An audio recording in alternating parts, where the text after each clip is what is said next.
आज की जो वीडियो है वो हिंदी में है। वैसे तो मेरी हिंदी इतनी स्ट्रॉन्ग नहीं है, बट मैं अटेम्प्ट करूँगा कि आपके जो उनसे क्वेश्चंस आंसर्स भी हैं उनके भी हम आपको हिंदी में आंसर दें, क्योंकि कुछ लोगों को पंजाबी समझ नहीं आती। सो फर्स्टली हम बात करेंगे कि जो कंट्रीज़ हैं, डिफरेंट कंट्रीज़ हैं एस्पेक्ट इंग्लिश कंट्रीज़, कि आपको उन कंट्रीज़ के बारे में क्यों सोचना चाहिए स्टडी वीज़ा के लिए और सेटलमेंट के लिए। जैसे कि आप सबको पता ही है कि आज के टाइम में जो मेनली स्टूडेंट है वो कनाडा, यूके, यूएस, ऑस्ट्रेलिया, इन कंट्रीज़ के पीछे ही जा रहा है। दूसरी कंट्रीज़ के बारे में भी आप सोचो, जो यूरोपियन कंट्रीज़ हैं, जैसे Switzerland, Sweden, Norway, Finland, this kind of country, you just think on it. अगर आप इनके बारे में सोचो तो आपके लिए बेनिफिट रहेगा, क्योंकि ये कंट्रीज़ क्राइम लेस कंट्रीज़ हैं, बहुत कम क्राइम है, हैप्पीनेस इंडेक्स में भी टॉप 5 में आती हैं ये कंट्रीज़। इनकम वाइज भी ये कंट्रीज़ स्ट्रॉन्ग है। ये नहीं है कि आप जस्ट इंग्लिश कंट्रीज़ में ही आप इनकम जनरेट कर सकते हो, आप उन कंट्रीज़ में भी अच्छी इनकम जनरेट कर सकते हो।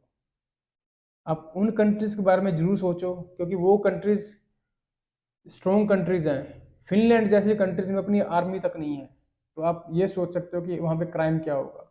सिक्योरिटी वाइज भी वो कंट्रीज़ ठीक है, क्योंकि इंग्लिश कंट्रीज़ के जो उनसे बोन बोटअप लोग हैं, वहाँ पे जो पढ़ाई कर रहे हैं, जो वहाँ पे जन्मे हैं, वो अब इन कंट्रीज़ में शिफ्ट हो रहे हैं, इन कंट्रीज़ में मूव हो रहे हैं अपनी स्टडी के लिए, और वहीं पे अपनी सेटलमेंट कर रहे हैं, क्योंकि वो सिक्योर कंट्रीज़ है।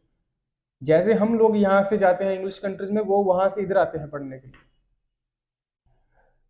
सो उन कंट्रीज़ के बारे में आप ज़रूर सोचो। आपको 100% कह रहा हूँ बेनिफिट रहेगा आपको। अगर आप एक ही जगह पे रश डाल दोगे तो एक टाइम पे आके हर कोई गवर्नमेंट ये चाहेगी कि अब स्टॉप कर दिया जाए। अगर आप चाहते हो कि ये कंटिन्यू चलता रहे ऐसे ही, तो आप हर एक कंट्री के बारे में सोचो, नॉट इवन कनाडा, यूके या यूएस या ऑस्ट्रेलिया। ओके, हर कंट्रीज के बारे में सोचो। और कुछ हमारे पास क्वेश्चंस भी हैं।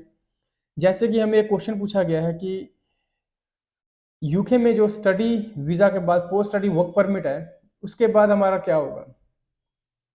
पहली बात तो ये है, जैसे आपका स्टडी वीज़ा में स्टडी खत्म होती है, जैसे आप पोस्ट स्टडी वर्क परमिट में जाते हो, तो आप एक ऐसा स्पॉन्सर फाइंड आउट करो जो आपका टायर 2 में कन्वर्ट करवा दे।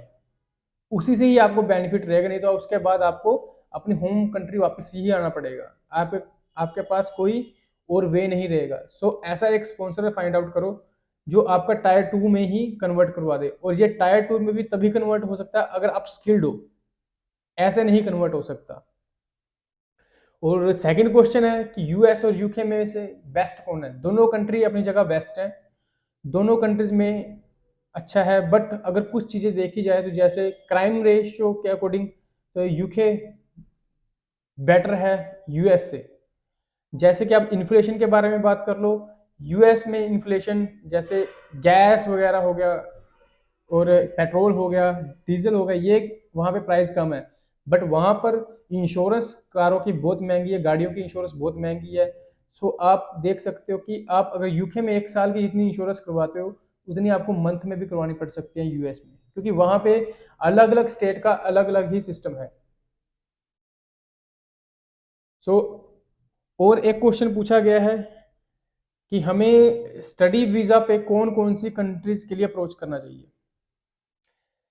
आपको, जैसे मैंने अभी अर्लियर बताया कि आपको स्टडी वीज़ा अगर आप जाना चाह रहे हो बेस्ट कंट्रीज में, तो आप उन कंट्रीज में भी एटलीस्ट एक बार उनको देखो, उनके बारे में पढ़ो एक बार एटलीस्ट, जो यूरोपियन कंट्रीज है, क्योंकि दुनिया की सबसे हैप्पीएस्ट कंट्रीज यूरोपियन कंट्रीज ही है आज के टाइम में।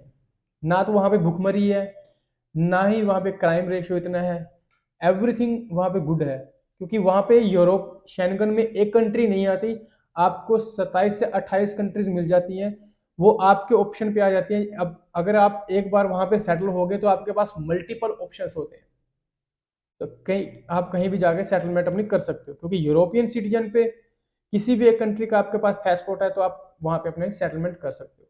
सो आज के लिए इतना ही, नेक्स्ट वीडियो में जल्दी मिलते हैं, तब तक के लिए रब रखा, धन्यवाद।